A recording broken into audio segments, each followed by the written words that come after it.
Another doozy of group games at the World Cup as we welcome you on into Good Night Qatar. Kristian Jack is in Qatar. Jordan Wilson, Oliver Platt, Gareth Wheeler, Andy Petrillo, yours truly here with you to break these games down as we get set for more matchups in the round of 16 as it is becoming clearer and clearer.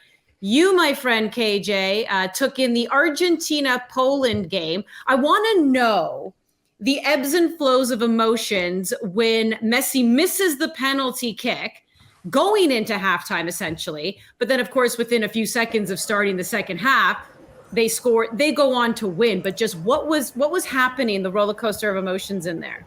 Well, Andy, that's why you're an award-winning professional, because you ask the right questions. Because that's exactly the thing I wanted to talk about. That is, for me, showed an Argentina side today that we haven't seen at this World Cup, was that they weren't dejected by the fact that they were the adversity. They just carried on playing. And by the way, it's also it's finally nice to see a midfield show up for Argentina because Alexis McAllister and Enzo Fernandez were marvelous in this game. And they just kept going. I think they never doubted they were going to win the game. We'll get to Poland in a minute and their negativity. But Argentina missed the penalty, but in a team that was been up and down the entire tournament, they stayed at it the entire time, and I thought they were terrific tonight. Look, Poland are not exactly a great barometer for success. They weren't very good. But when Argentina really needed to step up and show us something after two, I thought dour performances. I thought they were really good wheels. Those two changes, those two players that you mentioned, McAllister and Fernandez, neither of them started the first game. Scaloni made the change, and it's transformed this team. They have players that can actually connect with Lionel Messi, bring the attacking players into the game.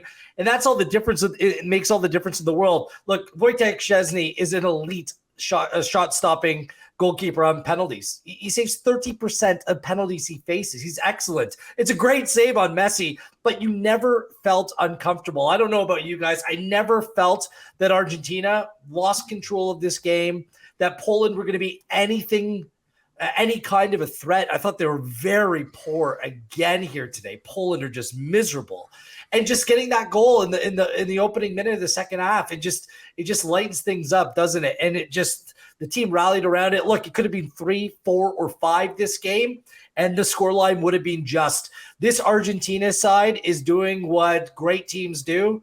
They had that early setback, and then they're galvanized from then on. Now they go play Australia in the round of 16.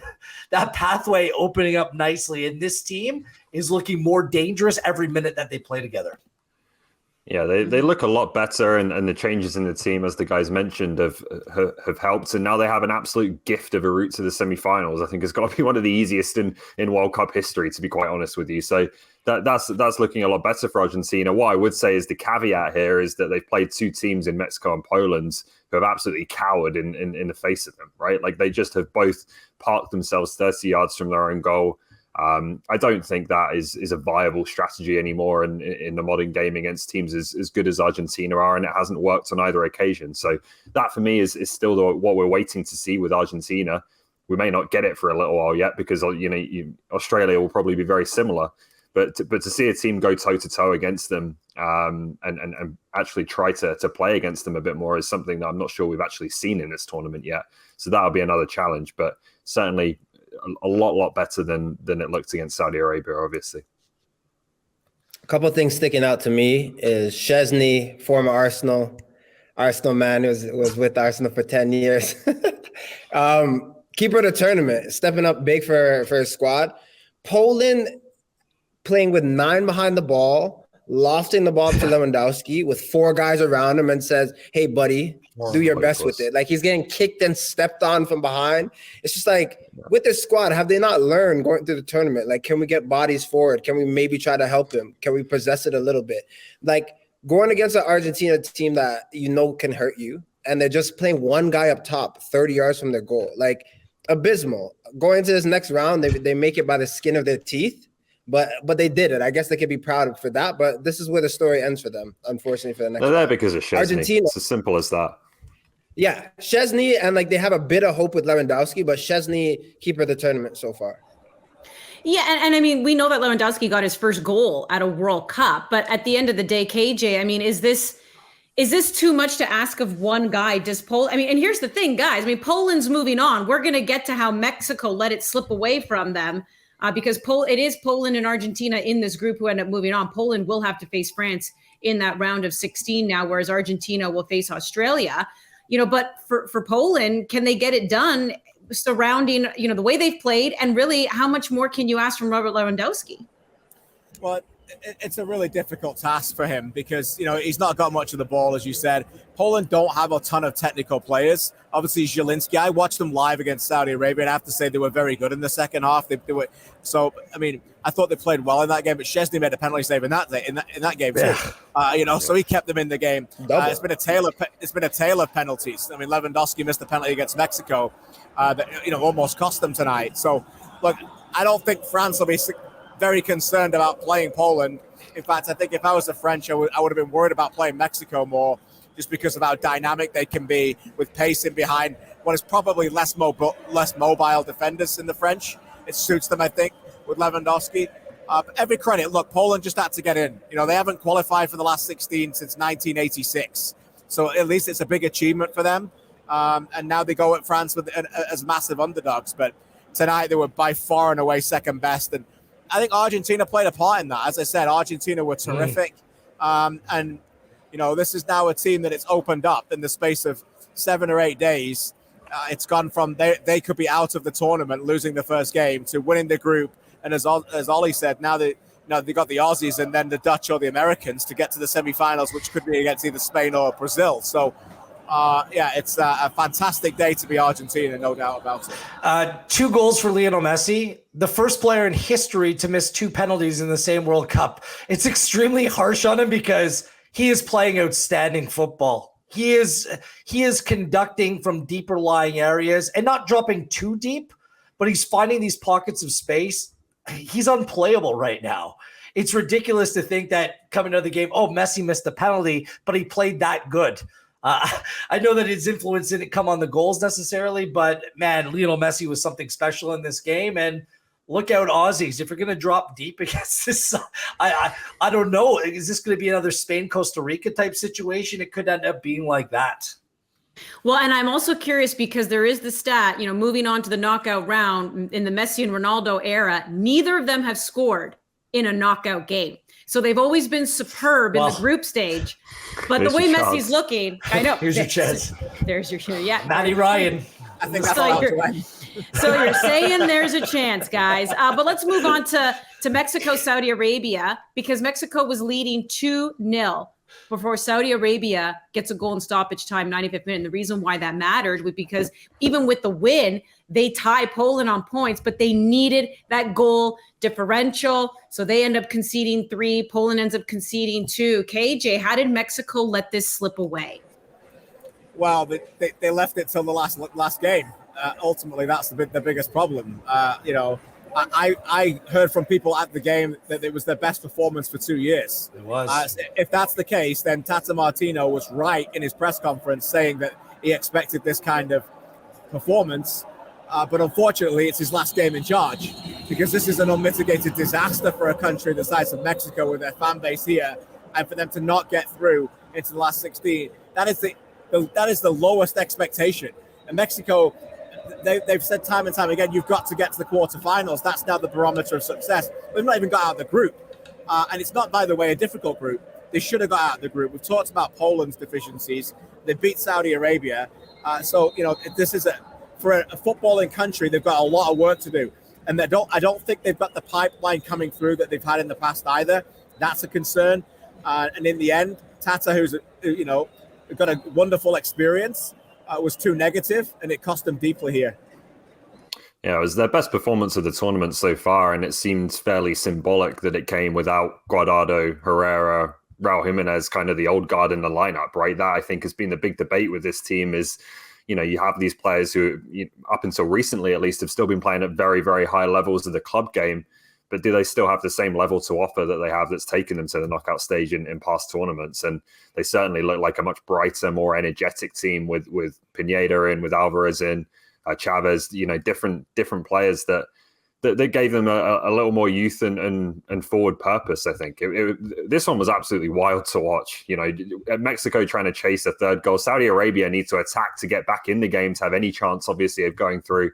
It was set up absolutely perfectly, and then you have a situation where the Saudis score, and Mexico, until their bench communicated it a minute or so later, didn't really seem to realize that didn't change anything. They still just needed the third goal to go through. So crazy game to watch. And KJ tweeted this, and it was on my mind as well, like situations that we're going to lose in 2026, right? When we get 3-team groups, but we don't have these simultaneous matches happening on the last day of the group stage. It stinks. We're all anti-48-team World Cup.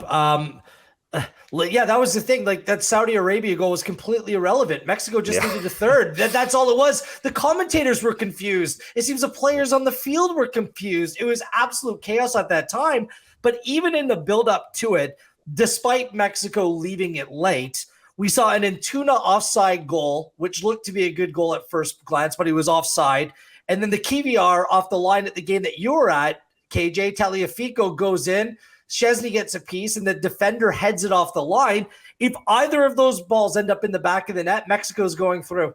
And they don't have to commit that many numbers forward to then concede. Like, they were going through if either of those things happened. So that's how close they were. KJ, you're right. Like, it's an unmitigated disaster based upon the result, but they were as close as they could have been despite the circumstances. And for the first time in the last, in 7 straight World Cups, they got out of the group. That streak comes to an end. And guys, I mean, not that we're going to sit and completely dissect, Mexico at the moment, but in our shows the last few years, covering Gold Cup, covering Nations League, covering World Cup qualifiers. I mean, you slowly started to see what was happening to Mexico, and the Americans, of course, winning a lot of these big tournaments over them, Canada and their results that they were able to get over them.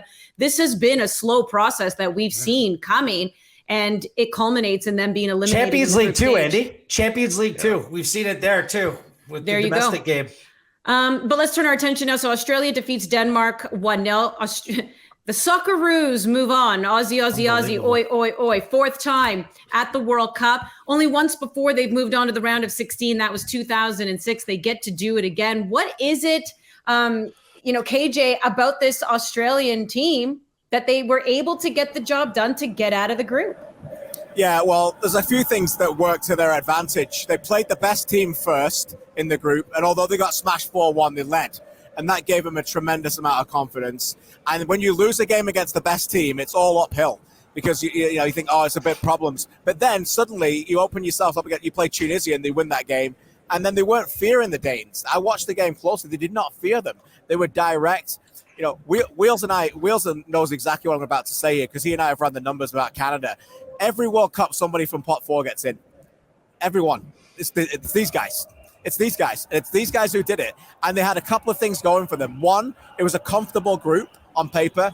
And 2, one of the teams that a lot of people thought were going to be good were awful. And the Danes they were terrible. Absolutely dreadful. Run out of ideas. I don't know how many playmakers he had on the pitch at the end. He had Eriksson on there. He had Damsgaard on there. He had Dolberg on there. He threw everybody on there. There was no shape. And Australia played like a team and Denmark played like a bunch of individuals.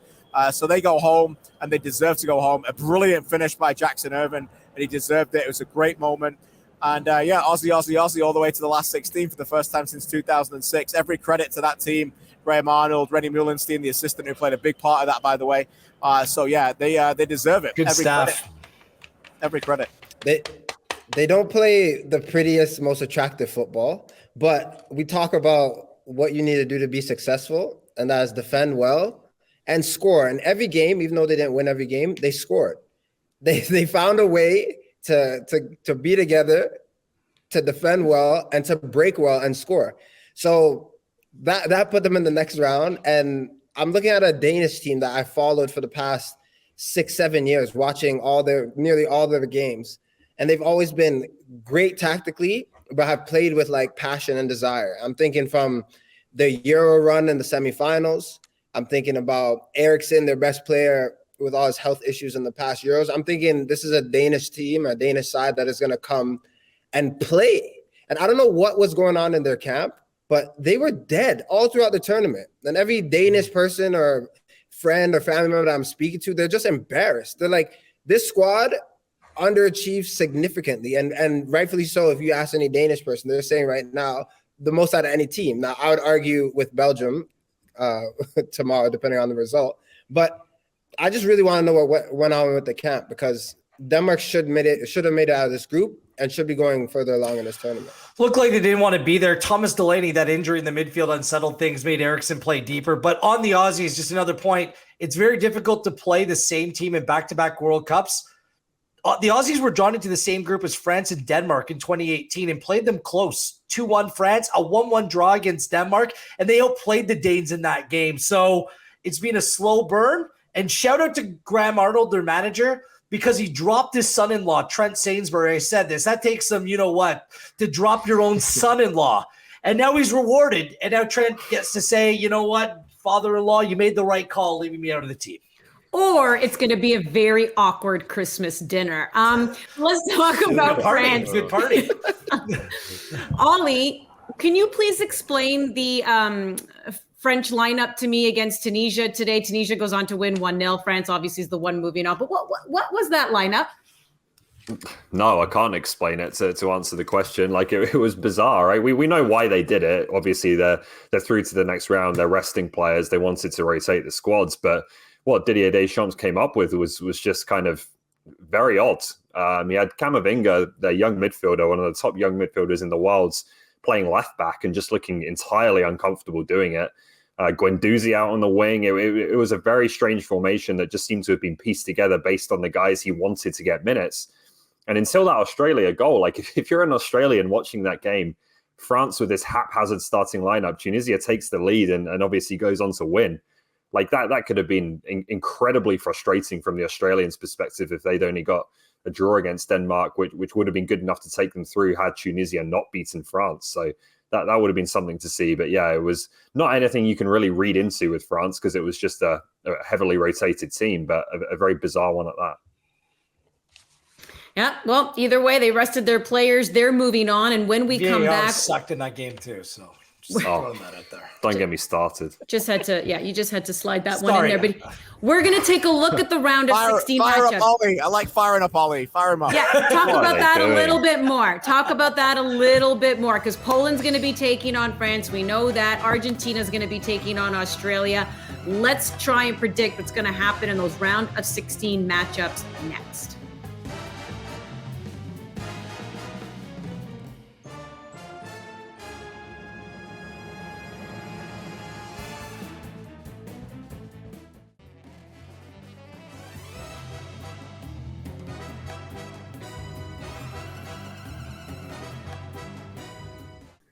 Welcome back into Good Night Qatar. KJ's still with us. Andy, Wheels, Jordan, Ollie with you. Let's take a look at the round of 16. Now that this batch of games were played today, as mentioned, Argentina does move on. They will face Australia. France will take on Poland. So there you go. There are the matchups. And you can also see on the flip side as well, the other teams so far that are rounding out this round of 16. Very excited for the next stage at the World Cup. But let's begin by trying to predict a little bit about what we think is going to happen in this one. Why don't we begin right now with Australia and Argentina, KJ, and what you're kind of expecting? I mean, is this the end of the road for Australia? How many, KJ? Yes. I think Argentina beat Australia in rugby sometimes. They play often over there in the Four Nations tournament. But I'm sorry, they ain't beating Argentina. Anything can happen in this great game, but that's going to be a task far too beyond them. The one thing I'd say about Argentina is that I don't think they're capable of smashing teams the way that Spain are. They pass and move a lot today. You could see they were comfortable winning by 2, just moving around. They're just cautious. They like to pass them. They're not ruthless. I don't think they're going to destroy the Aussies. And so would I be shocked if it's 0-0 at halftime? No. Do I think they're going to win comfortably? Yes. But by performance and outcome, I think it's going to be. I think it's going to be a little. The concern I would have is maybe it's going to be a little too comfortable for them. And they need to get battered again a little bit. They need a little bruise. They need some scars to get them ready for that big semi-final that inevitably they're going to reach. Duke and Lecky combo. Those guys look like they need to get Lautaro Martinez going though. I mean, Alvarez gets a goal today. Martinez is too good. He just looks off it a little bit. So, and he had such good connection with Messi in the qualifier. So perhaps it's a good game to get him going a bit. Mm-hmm. Jordan? And Di Maria. I think expected a lot from him through this tournament, and it hasn't really been quite there yet, in my opinion. But yeah, I hate saying never, but there's no chance that the Aussies are beating Argentina, because also too, if it's 0-0 or 1-1, we're playing an extra 30 minutes as well. Messi and his company, they're tearing them apart, whether it's in the first 90 or with extra time. I thought you were done with predictions, Jordan. I felt like you said that emphatically earlier. I'm back. He's I was back, like baby. this. I was like, no, I'm back. I'm back. I've been hanging out with Wheels too much. Argentina are playing Australia. Of course, he's comfortable with predictions. Yeah. I see how you roll here. Any other team? I don't know, but this one, the safe one. Ollie, why don't you get a final say on this round of 16 matchup? I'll do the other one as well if you want. Argentina win, France win. Can go to commercials. Look at that, Ollie. Wow. This analysis brought to you by Keep It Quick, Oliver Platt. There are, last World Cup, Russia beat Spain. They're the home nation, went to penalties. Like, crazy things do happen, so we shouldn't be too dismissive. If you're going to say that one of those teams has more of a chance, it's Poland against France. It's just a step too far. Australia going home having won 2 games at the World Cup. That's unbelievable for this group. Successful tournament. Yeah, successful. If Poland can make it really dull and boring, and Szczesny plays well, and Poland can control the midfield a little bit more against France, then maybe you can make a case. But the other one, not so much. KJ, you were nodding in agreement. Why do you think that is, that Poland can maybe upset things here? I think they got a shot. I don't think Australia do, but I think Poland have a shot. They've got Robert Lewandowski, and they've got a great goalkeeper. And you know what else they're really good at? They're good at set pieces. And I said last night, I think on the show, set pieces have been abysmal here in Qatar, but they're actually pretty good. And they've got aerial abilities to win the duels. So they can get a lead. And then, France traditionally can capitulate a little bit. They didn't in the last 16, which was a phenomenal game 4 years ago against Argentina, when they really, I thought, really put their chests out and really stepped up when they were against the ropes, and we saw something about them. I'd kind of like to see that kind of game rather than a rudimentary France 3-0. I'd like to see them get tested and even go down a goal to see what they're made of. Look, I think France wins the game 8 times out of 10, maybe 9. But you never know. You never know. That's why they play. And with a player like Lewandowski, I'm delighted he's got his moment. He's got his goal this year. And I still think he's a phenomenal player. He's incredibly underrated still, which for a world-class star, a Ballon d'Or winner, is absolutely a ridiculous thing to say. I understand it. But for some reason he is. And so he gets the opportunity now to play in the biggest game in his international career. Yeah, he's got a lot of, in like those individual accolades that you're talking about. And I wonder sometimes too, as well, for a player who does so well individually, but maybe KJ, it's the national team doesn't get it done right on the biggest of stages. And suddenly you feel like that knocks things down a bit for the player in his career. But for Robert Lewandowski, I think he's still definitely the wild card at the World Cup here for Poland. Ollie?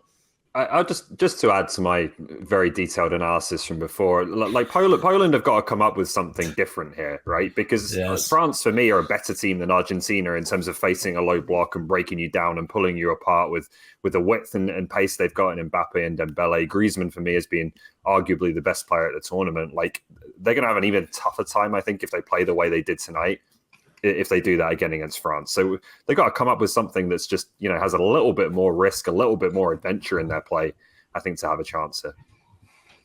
I mean, but can they though, Ollie? Like, you were asking this after the first game as well, and they've come out and played the exact same way. So I'm starting to just believe that this is how they're going to play. Like, they're going to have 9 behind the ball, pump it up to Lewandowski, let him get kicked in the back, try to fight, maybe score on a set piece. But this is all they have to offer. If they didn't learn in the first game or the second game and going to the third game a must win, and they didn't change a single thing, I have a hard time believing that they're going to change anything at this point.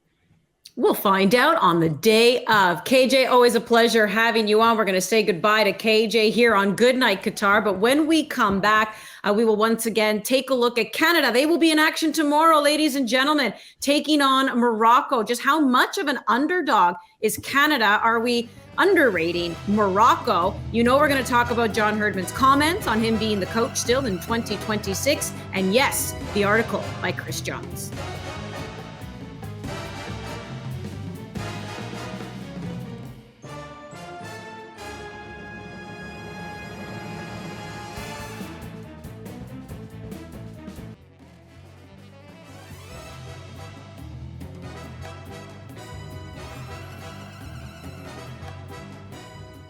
It's the final game of the group, the final game at the World Cup for the Canadian men. They take on Morocco tomorrow, 10 a.m. Eastern time. The Canadians looking to make some more history here, looking to get their first result at a men's World Cup, and most definitely looking to get their first win as we welcome you back into Good Night Qatar.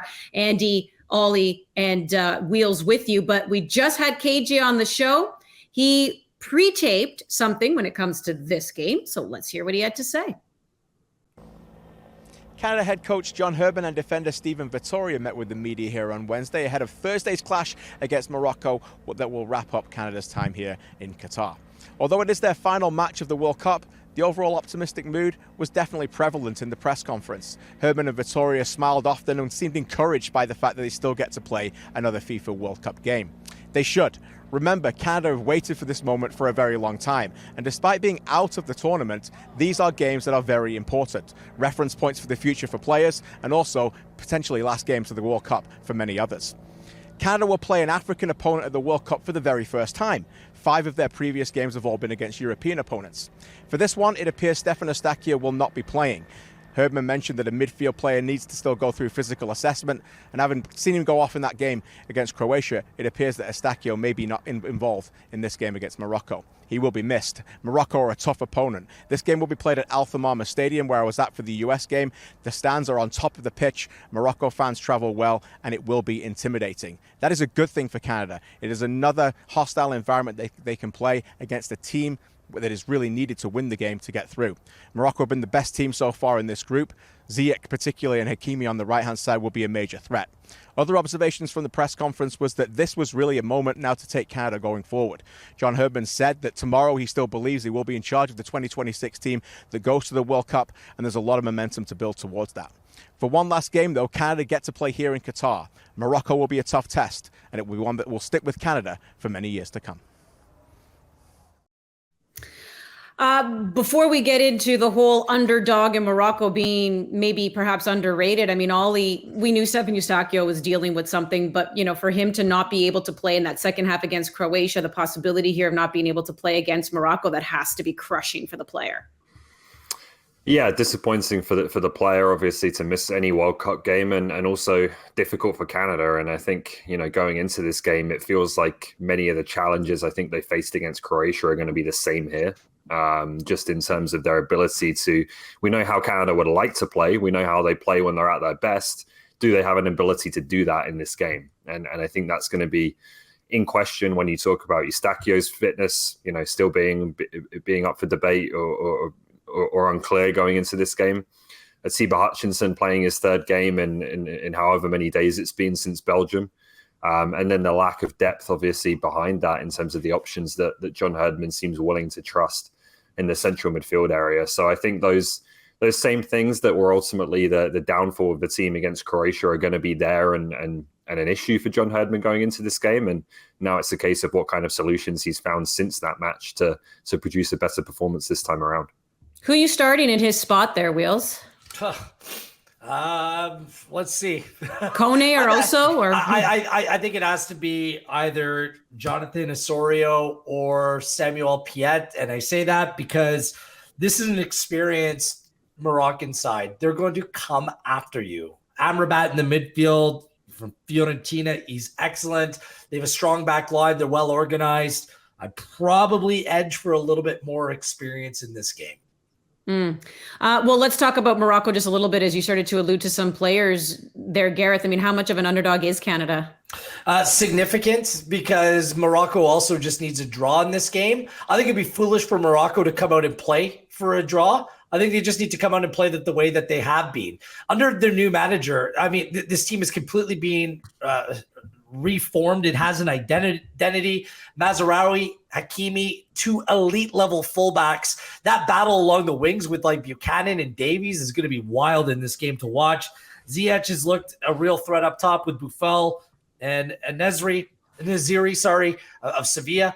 Their goalkeeper also, Yassine Buono, is the starting goalkeeper for Sevilla. He was born in Montreal, so perhaps he has a Duvernay of Haiti moment and helps out the place where he was born in Montreal. You had to bring that up. Hey, whenever I see goalkeeper from Montreal playing for someone else, that's always going to come to mind now. But this Moroccan side, just the way it was framed going into this World Cup, this was Canada's best chance to win. I think it's going to be a difficult task, and I'm not sure that's the case any longer. And just looking at some of these other groups, by the way, there are soft games. In this group, there is no soft games whatsoever. Canada, we were right on this. This is the most difficult group to play in. Yeah, I mean, Jordan, we keep saying it would be nice if they can make history, but I mean, how difficult do you feel that's going to be?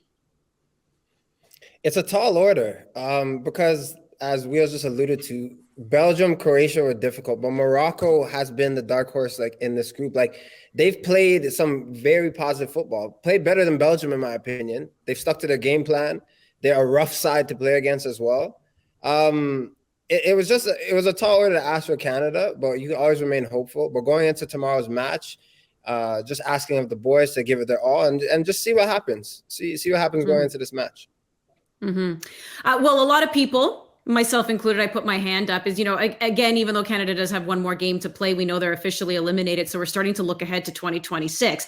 Also, because it is going to be a home World Cup. Yes, they're sharing it with the United States and Mexico, but there will be games in Canada. And, the question for John Herdman, and it was posed today, was whether or not he believes he will be the coach still with Canada for 2026. Remember, he's been a part of Canada soccer for many years now, beginning with the women and now moving on to the men. And this was his response. He goes, 11 years of work in this country, and I've been pioneering for a long period of time, and you'll not find anyone as passionate as I am about this program or about these players or about this staff. You'll not find one as passionate who wants to take the country to that next level. And you'll not meet anyone that's experienced this moment with this team and the learning that I'll take from this to take into the next one. I don't know if I heard an emphatic yes, but I mean, we've discussed this, and this is not necessarily a shot at Herdman. We had this conversation, Ollie, heading into this World Cup cycle when we started to hear rumors of teams in Europe being interested in him. We started to ask, is he going to be the head coach heading into Qatar? We were all in agreement that he would be, because why would he ever pass up on an incredible opportunity to coach, both at the women's and now the men's World Cup?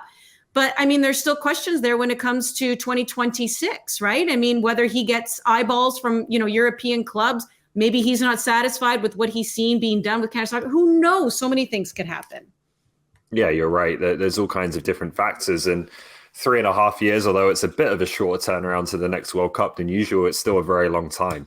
And it's a long time, particularly when you're a national team manager who doesn't get to work with his team every day and has to obviously wait for those periods between camps to get together with the players and actually coach, right? So I think the answer is exactly what I would have expected, to be honest with you, from John Herdman. Obviously, there's going to be an attraction and a degree of excitement about going into a home World Cup with this team, building on what they've done in 2022.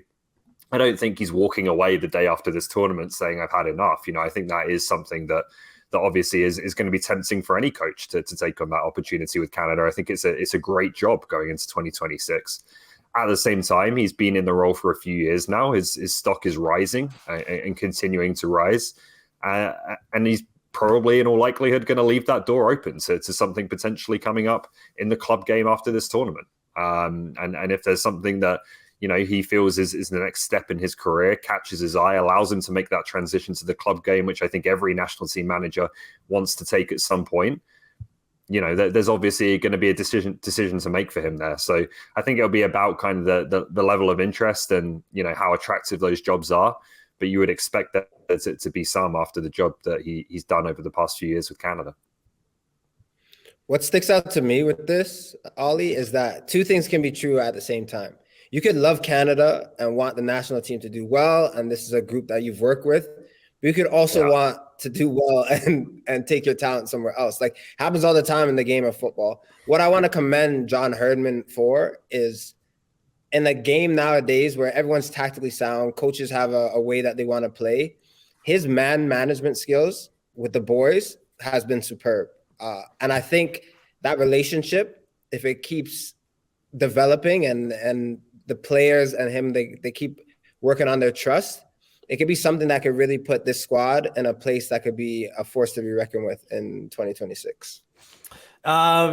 Just having a relationship with John, knowing him for quite some time, I know that he would love to be here in 2026. I think that that's part of his plan, is to manage Canada at a home World Cup. But I want to refer to an article that was written by Neil Davidson of the Canadian Press. He was sleuthing on a coaching call with CSA President Nick Bontis a few weeks back. And Nick was talking about this, talking about a new contract to retain John Herdman long-term. He has a contract, but it sounds like, probably both sides are willing to I'm assuming, to give him a little bit more. And Bontis said, "We know that John's a very, very hot commodity. We want to keep him here 100% right through 2022 and right through 2026. But I'm a realist and I'm a pragmatist. I cannot guarantee anybody on this call that John is going to stay with this organization. There's certain realities that are out there, certain career aspirations that people have, certain financial implications that we have, and limitations. So if there's an offer that John can't refuse, it's better somewhere else. Wouldn't be surprised if he's asking for a dollar value that exceeds Canada Soccer's budget. And there are real limitations when you want to create a professional women's league, when you want to invest in the professionalism of the organization, which is in desperate need. You want to give more to the players. Difficult decisions will have to be made. So we'll see where that ends up. I think the plan is he is here in 2026, but like all three of you said, anything can happen. That's a long period of time. And whatever he decides, that's okay. That's his career. Yeah, that's his life. All right, let's talk about an article that a lot of people are talking about, gentlemen, and that, of course, was Chris Jones from the CBC, wrote an article about lack of availability when it comes to Canadian players. He went on to talk about the Canadian Soccer Association, but then he, in particular, highlighted Alphonso Davies. As you can imagine, this is a very polarizing article. There have been many negative responses, and there's been some positive, and then there's been some, I like this, but ooh, I didn't like that type of reaction. So let me ask you this, Ollie, having read the article, do you feel the criticism of Canada Soccer and Alphonso Davies was justified? I don't think the criticism of Alphonso Davies was justified, no. And I thought the article went too far in that regard. And I don't ever like to, attack other journalists. And I certainly don't want to be personal about this in any way. But obviously, we can all have opinions and agree and disagree. And I felt in this case that the article went too far and started to kind of cast aspersions about, Davies potentially being a problem in the group because of his level of celebrity, because of his wealth and things like that I feel, to be honest, unfounded and unfair. So I think sometimes what people don't get in this situation, and we all want to find a better way forward here in terms of Alphonso and the media having more of a relationship and us hearing from him more often, and that we've gone into on this show why we think that matters. But what I think people miss sometimes is that Alphonso Davies, yes, he is of a different status to everyone else in this Canadian squad, and it's unavoidable, right? As much as you might want to treat everyone the same and keep it a level playing field for fairness reasons, you cannot avoid the fact that Alphonso Davies is a global superstar. And so there's going to be a certain amount of, firstly, the people who manage him, trying to take care of him and trying to limit the amount of this stuff he does.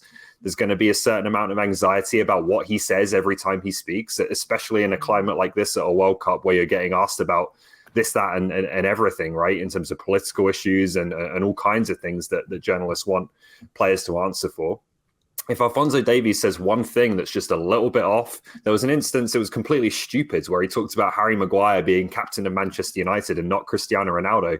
And it's an international headline, right? And all of a sudden, Alphonso Davies is slating Harry Maguire. And it was just a silly comment in passing that he made on a live stream, right? That goes viral. So I think people need to kind of be mindful of that and aware of that when we talk about, Alphonso and how we deal with him with the media. Again, we'd all love to find a better solution here. And I think that's incumbent on journalists, on Canada Soccer, to be more prepared for this in the future as well. But I don't think attacking the player gets us anywhere. I don't think it's something that's being done maliciously on Alfonso's part to snub journalists. We don't need to do that. It's not going to help anyone or get us anywhere here. Mm-hmm. Yeah, Gareth, before I come to you, I do want to go, because we are talking about the player now and maybe player perspective, Jordan. I just, wonder where you are as well on the article, how it was treated about Alfonso Davies and how it was directed at him. And then also maybe just what you've been seeing when it comes to the CSA making players available. Because I think it's also worth noting that the reason why many journalists, and by the way, Chris Jones's article is the one getting the most attention, but there have been many journalists who are there who have been commenting on the lack of availability. Alfonso Davies did not speak after that game against Belgium, to the greater media after, the missed penalty, but also just a fantastic performance by Canada. And he didn't speak to the greater media after scoring a historic goal. That's what prompted this, which, by the way, many media members have commented on that. Chris Jones just wrote a little bit more of a polarizing article. So just from a player perspective as well, Jordan, how are you feeling about it? I feel that maybe his intent was Chris was in the right spot, but I think he went too far. It was out of pocket, and there were sections in that article that for me were disrespectful. Like, the part I really want to address, there are other things, but the part I'll talk about is Alfonso Davies has worked hard for what he has. Yes, he's Canadian. Yes, we're proud of him, but he's worked hard as an athlete. To comment on what he does with his money or his earnings for a guy who shows up for Canada, does a lot for his family, I think that's out of pocket. I feel like oftentimes as a player, people have access to you because you're playing and you're supposed to do media. I believe that he should be doing that. I believe that he should be speaking out and talking and bridging the gap between media and Canada and the camp. But don't talk about his character. I feel like as if that could be, players always feel attacked when that happens. Have a conversation, sit down, but don't address stuff in the media, because people who aren't watching Alfonso Davies or who aren't maybe tuned into Canadian soccer are reading this article, and this is the truth that they're taking from it. And for me, it's speculative. It's not factual. So that's the hard part I have with it. And then I'm forgetting your second question, Andy, to be honest. You said that. No, listen, player, but the second part you're on a good little rant. No, but I get what you're saying, right? There is obviously a duty. I think you are saying that as a player, right? Speaking to media, bridging the gap, especially in a country too, where as much as we are saying we're a footballing nation, it's still growing here, right? And he is the voice that can really help as well. His voice, Christine Sinclair's, like, their voices really matter. But I think, we're also in agreement there that when there's a difference between criticizing the system of how things are working right now at the World Cup with the CSA and player availability, and then like attacking a player, right? Yeah. So, Gareth, what are your thoughts on it? It started off as a story where the media is talking about itself. I don't like that. I'm just, there's so much. You see it on television. You see it written so much. These look like, I know your job's difficult. We've dealt with the Canadian Soccer Association for years on a regular basis. We know what it's like. I'm not throwing people under the bus or bringing my personal gripes to the forefront. It's just a way of doing it. So that didn't really speak to me. I don't blame Alfonso Davies at all for any of this. He has done everything that's being asked upon him when it comes to Canada soccer. He's played against other, inside the bubble during COVID. He showed up. He showed out. He represented Canada when we were named World Cup hosts. He interacts with his fans in a completely different way, by the way. He's of a younger generation. Like, he's more accessible than any other player through his YouTube and Twitch channels. Like, he's there all the time. I just think that Alfonso might need some advice how to navigate through these situations at times to quell the waters. And this is a learning for Canada soccer. I think there's been some crisis moments, some talking point moments over the course of this tournament, and the communication hasn't been clear enough. It hasn't been good enough. I think that Davies, unfortunately, is just caught up with something that has nothing to do with him, quite frankly. The final thing I want to say is I want Canadian soccer. I keep on saying this. As Canadian soccer fans, the public, the media, we always and continue to kill our own. We slate our own about little things, about stories where the opinion can go this direction or this direction. Like, not situations where there's clearly a target and you need to get after this because it's wrong, but these stories that could go either way, we always seem like we turn our back on the Canadian here. It's very weird for us to have that approach in the game. I feel like other nations, if you're going to go one way or the other, you try to uplift, especially at a time of important growth for the sport in this country, but we continue just to just tear each other down. It's not just this media story, just leaves a real sour taste, Andy. And that attitude just needs to change. We need to be much more supportive. I'm not telling anyone not to write negative articles. That's not what I'm saying.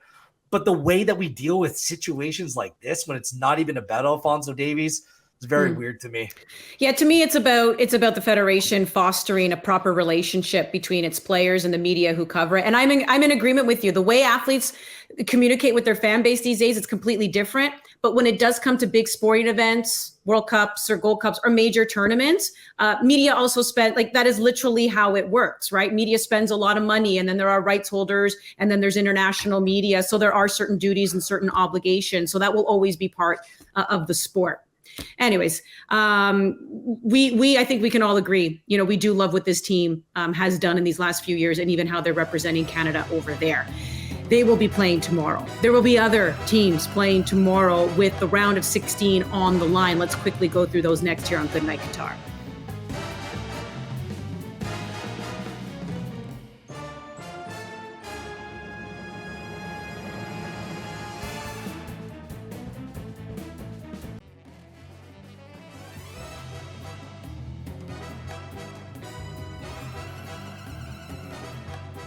Here's a look at Thursday. Croatia taking on Belgium. Canada will round out that group against Morocco. Then later in the day of Japan versus Spain. Costa Rica with a tall order. They're taking on Germany. But guys, there is a chance that we could see another CONCACAF nation go through. Just didn't think that would be Costa Rica. Don't laugh at me. All right, take it away, Gareth. Just with one of these, which of these games intrigues you? Well, let's go Belgium, Croatia, just a massive game. Basically, both sides are going to be playing for the win. I'm not ruling out the old guys in Belgium. By the way, Brazil's an older squad than Belgium. They're not that old. But what suits old, slow guys? A slower game. Croatia don't play particularly quick. It's going to be very technical, very low scoring. They haven't lost to Croatia the last 3 times they played them. This could be a game where we see the real Belgium step up, and let's hope they knock Croatia out of this competition. Jordan, which one intrigues you? I would have to say Spain against Japan. Now, we've seen Japan with a little 2 sucker punches to Germany. But then we've also seen them a catastrophic loss to Costa Rica. No disrespect to Costa Ricans, but yeah, they should have won that game. Now, the only thing that really sticks out to me about Japan going into this game is that I feel they play better when the competition is better. Like, they're a team that is playing to the competition that they're playing against. So know that you're going against Spain and they could run you on the day and really just ball out and maybe pop 4 by you. I think sets up great for the Japanese. Spain has. Oh, sorry. Go ahead. Sorry, I thought you took a breath there. Yeah, I know. I choked on my gum quickly, but Spain. Spain has looking like a team to go really far in this tournament. So I'm just excited to see these two teams go at it. You don't need the Heimlich. You look okay. Ollie, tell me Costa Rica has a chance. They have a chance, of course. They have a chance, but there's always a chance when Keylor Navas is in goal. I think Germany obviously will win this game and go through, and I do think that Germany are a team to just keep an eye on. They started the tournament badly, and I don't think many people are talking about them as a result. They do have weaknesses as a team, but they've got a top coach in Hansi Flick who's got experience at as high a level as anyone in this tournament in terms of coaches. And you also look at their pathway, like it might actually not be the worst thing to finish second in this group, because you end up playing the winner of Canada's group, which, okay, is not going to be an easy game, whoever it is, but is not maybe one of the worst draws of the tournament. And then even in the quarterfinal as well, you'd have the runner-up of Brazil's group versus likely Portugal coming out of the round of 16 there. So good teams for sure, but not Brazil, France, Argentina, maybe the favorites of the tournament. So it's not a bad little pathway, I don't think, for that second place team in the group. Musiala is a beast. So good. Yes. Very good. Very player, true. man. I'm just trying to like create hope here, guys. That's all I'm trying to do. When we come back, absolute rapid fire with a little true or false. It's all coming up next on Good Night Qatar.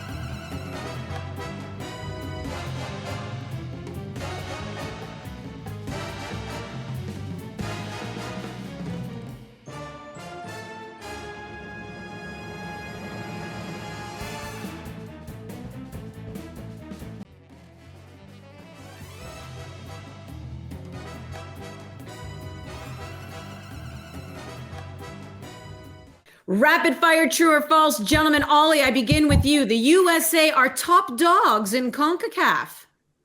True. Gareth. True. They won the Gold Cup too, didn't they? Jordan. Everything. Sadly, it's true. Wow, It's true. that was deflated. Ollie, Nations League, they won too. true or false? England have a clear path to the final. False. Fine, not the final. Semi-final might be possible, although France is going to be in their way. So false. False. They don't even have a clear path to the quarterfinals. They might lose to Senegal. Whoa, Jordan. False. I agree with Wheel. Senegals could run this England team. They could. Jordan, stay up because this is quick. True or false? Brazil still favorites to win the World Cup. This is Brazil's tournament to lose, Spinderella. All right, Wheels. It's true. It's true. That is true. Stop sneezing into your mic. Sound Ollie. like Shrek. True. Still the best team I've seen so far. All right, now that is what you call rapid fire. Boom! Whipping the boys into shape with a little true or false. That's it for us here on Good Night Qatar. Let's do it all again tomorrow. It's true. It's true.